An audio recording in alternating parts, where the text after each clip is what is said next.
याद रखना, भारत की प्रतिभा को जब भी अवसर मिला है, एक अच्छा प्लेटफॉर्म मिला है, उसने अपनी प्रतिभा का लोहा मनवाया है, दुनिया के अंदर मनवाया है। आज भी वैश्विक जगत में और अनेक उन प्रतिष्ठानों में हम देखते हैं, दुनिया के अंदर भारत को आज के दिन पे कोई नजरअंदाज नहीं कर सकता। दुनिया के अंदर अगर 100 प्रतिष्ठित संस्थानों के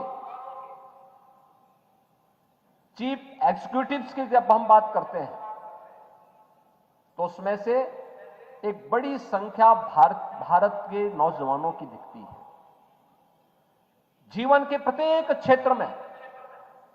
अगर आप देखेंगे तो भारत की प्रतिभा वहां पर पूरी मजबूती के साथ अपनी प्रतिभा का,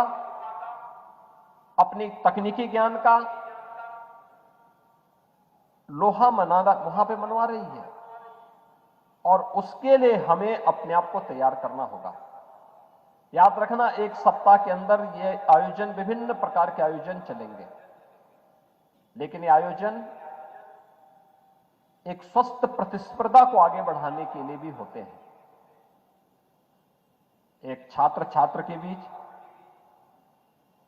युवा युवा के बीच में, संस्थान संस्थान के बीच में, ये एक स्वस्थ प्रतिस्पर्धा को, एक दूसरे को समझ भी सकें, एक दूसरे की प्रतिभा को, जहां पे कोई अच्छा कर रहा है उससे हम कुछ सीख सकें। ये राग द्वेष के लिए नहीं, आपसी बैर भाव के लिए नहीं,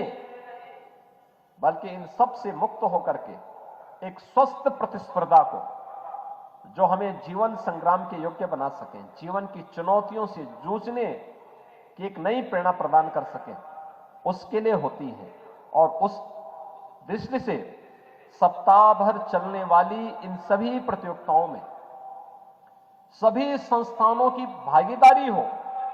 वे बढ़ चढ़ करके भाग लें, प्रतिस्पर्धाओं में भाग लें, और निर्णायक मंडल से भी अपेक्षा कि जो मेरिट कहती हो उसके अनुरूप ही उन प्रतिभागियों को स्थान प्राप्त हो, जिससे मुख्य समारोह में जब मुख्य अतिथि के द्वारा उन्हें सम्मानित किया जाए, तो अन्य नए छात्रों को भी, अन्य नए युवाओं को भी आने वाले समय में उन प्रतिस्पर्धाओं में अपने आप को